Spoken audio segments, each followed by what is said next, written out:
অধিকার, সেই অধিকারকে তিনি নিশ্চিত করার চেষ্টা করেন। অর্থনীতিতে মুক্ত বাজার অর্থনীতি চালু করেন। রাষ্ট্র পরিচালনার মাত্র 4 বছর রাষ্ট্র ব্যবস্থার রাজনৈতিক ব্যবস্থা, অর্থনৈতিক অর্থনৈতিক ব্যবস্থার আমূল সংস্কার সাধন করেন এবং 2005 সাল থেকে তিনি বহুদলীয় গণতন্ত্র নিয়ে আসেন এবং সংবাদপত্রের স্বাধীনতাকে নিশ্চিত করেন।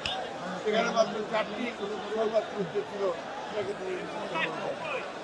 অন্যদিকে রিজার্ভ ব্যাংকের স্বাধীনতাকে নিশ্চিত করেন, জুডিশিয়াল কাউন্সিল গঠন করেন এবং একই সঙ্গে অর্থনীতিতে মুক্ত বাজার অর্থনীতি চালু করেন। এই হয়েছিল শুরু বাংলাদেশের অগ্রযাত্রা। বাংলাদেশকে একটি সমৃদ্ধ, সুখী, গণতান্ত্রিক রাষ্ট্র হিসেবে নির্মাণ করার জন্য শেখ মুজিবুর রহমান যে ভিত্তি স্থাপন করেছিলেন, সেই ভিত্তি পরবর্তীকালে বাংলাদেশের সামনের দিকে এগিয়ে যায়। আজকে গার্মেন্টস আমরা ফ্যাক্টরি থেকে আরএনজি সেক্টর থেকে যে অর্থ আমরা আয় করি, একই সঙ্গে বিদেশে আমাদের শ্রমিক ভাইয়েরা কাজ করে যে রেমিটেন্স নিয়ে আসে, তারও ভিত্তি করেছেন।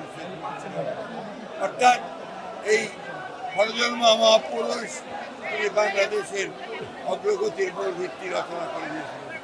সেই জন্যেই আজকে এই দিনটি শুধু বিএনপি নয়, বাংলাদেশের স্বাধীন চেতা মানুষের কাছে, গণতন্ত্রকামী মানুষের কাছে অত্যন্ত একটা গুরুত্বপূর্ণ দিন।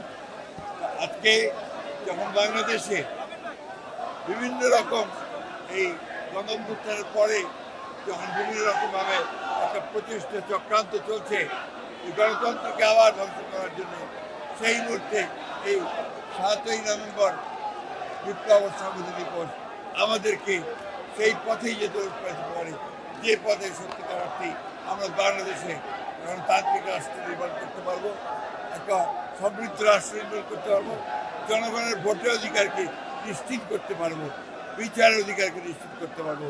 সেই লক্ষ্যেই বাংলাদেশ এগিয়ে যাবে, বিএনপি এগিয়ে যাবে, আমরা সেই লক্ষ্যে